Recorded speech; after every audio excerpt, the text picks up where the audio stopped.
देश की सियासत में एक बार फिर तूफान खड़ा हो गया है और इस बार इसका केंद्र है लोकसभा। गृह मंत्री अमित शाह ने 3 ऐसे बिल पेश किए हैं जो सत्ता के गलियारों में नैतिकता और जवाबदेही का नया कानूनी ढांचा खड़ा करने की बात कहते हैं। ये बिल गंभीर अपराधों में हिरासत वाले नेताओं, चाहे वो केंद्र शासित प्रदेशों के मुख्यमंत्री हो, केंद्रीय मंत्री हो या जम्मू कश्मीर के नेता हो, उन्हें पद से हटाने का प्रावधान लाते हैं। लेकिन इन बिलों ने संसद में हंगामा मचा दिया है। विपक्ष इसे लोकतंत्र पर हमला बता रहा है तो सरकार इसे सियासत के शुद्धिकरण का हथियार करार दे रही है। आखिर क्या है इन बिलों की हकीकत? क्या ये वाकई सत्ता को अपराध से मुक्त करेंगे या ये किसी सियासी खेल का दांव है जो जिस तरीके से विपक्ष कह रहा है? क्या है ये पूरा मामला? किसने इस मुद्दे पर क्या कहा है? देखिए इस खास रिपोर्ट में। महोदय, मैं प्रस्ताव करता हूं कि जम्मू कश्मीर पुनर्गठन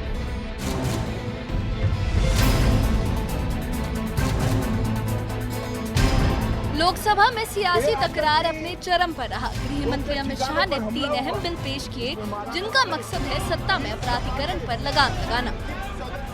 पहला bill government of union territories संशोधन बिल 2025 जो केंद्र शासित प्रदेशों के मुख्यमंत्री या मंत्रियों को गंभीर अपराधों में 30 दिन की हिरासत के बाद हटाने का प्रावधान लाता है।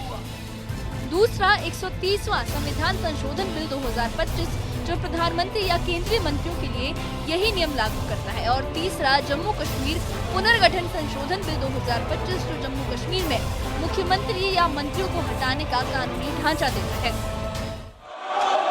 माननीय अध्यक्ष जी, मैं प्रस्ताव करता हूं कि भारत के संविधान का संशोधन करने वाला विधेयक, संघ राज्य क्षेत्र शासन अधिनियम 1963 का संशोधन करने वाला विधेयक तथा जम्मू कश्मीर पुनर्गठन अधिनियम 2019 का संशोधन करने वाले विधेयकों को माननीय अध्यक्ष जी द्वारा नाम निर्दिष्ट किए जाने वाले इस सभा के 21 सदस्य और माननीय उपसभापति द्वारा नाम निर्दिष्ट किए जाने वाले राज्यसभा के 10 सदस्यों को मिलकर बनने वाली संयुक्त समिति को सौंपा जाए। संयुक्त समिति की बैठक की गणपूर्ति और बाकी सारे नियम लोकसभा के नियमों के अनुसार होंगे और अगले सदन के पहले दिन तक ये संयुक्त समिति रिपोर्ट प्रस्ताव करे, ऐसा मेरी दरखास्त है। प्रश्न है कि माननीय गृह मंत्री द्वारा प्रस्तुत प्रस्ताव स्वीकृत किया जाए। जो सदस्य के पक्ष में हाँ गए, जो सदस्य विरोध में ना गए,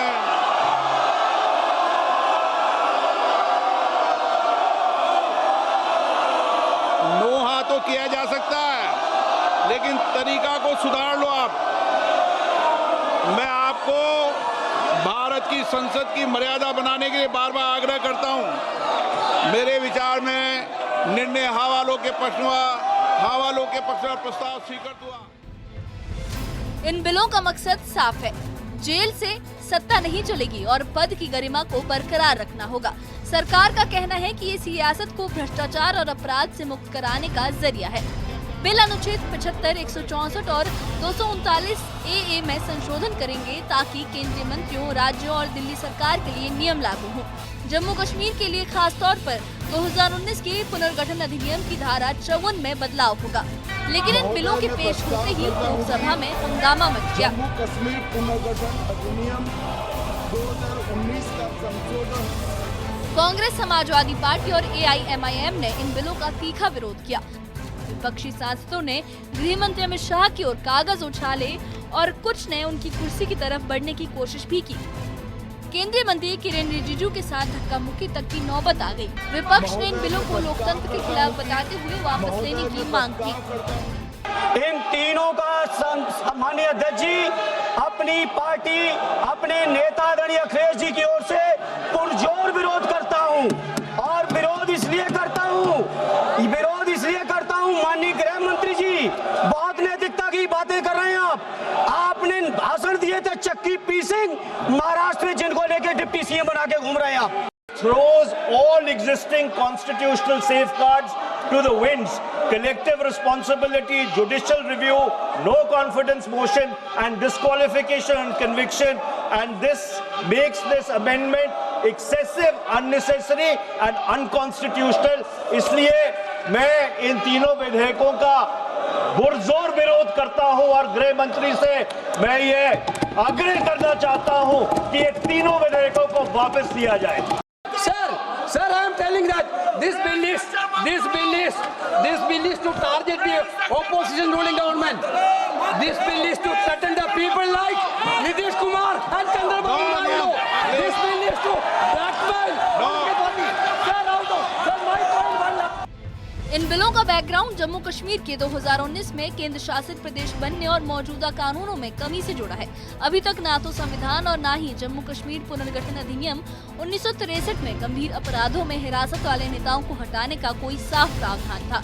इन बिलों के जरिए केंद्र सरकार एक सख्त कानूनी ढांचा लाना चाहती है ताकि नैतिकता और जवाबदेही सुनिश्चित हो।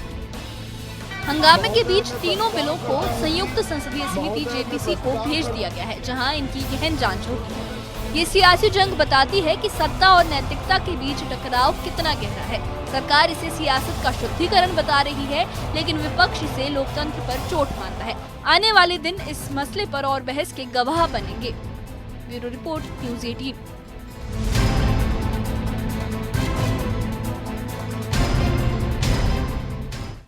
लोकसभा में गृह मंत्री अमित शाह के 3 बिलों ने न सिर्फ हंगामा खड़ा किया बल्कि सत्ता और विपक्ष के बीच एक नई जंग भी छेड़ दी। इन बिलों का मकसद है सियासत को अपराध और भ्रष्टाचार से मुक्त करना, लेकिन विपक्ष इसे लोकतंत्र पर चोट बता रहा है। हंगामे, धक्का मुक्की और स्थगित हुई कार्रवाई के बीच ये बिल अब संयुक्त संसदीय समिति के हवाले हैं, जहां इनका भविष्य तय होगा। लेकिन सवाल वही है, क्या ये बिल सियासत को शुद्ध करेंगे या फिर सत्ता में इसको लेकर और सरगर्मियां बनी रहेंगी? इस बारे में आपकी क्या राय है? हमें कमेंट बॉक्स में अपनी राय जरूर बताइए और इससे जुड़े अपडेट्स के लिए और ऐसी ही खबरों के लिए हमारे चैनल के साथ बने रहिए। हमारे चैनल को सब्सक्राइब करिए। शुक्रिया।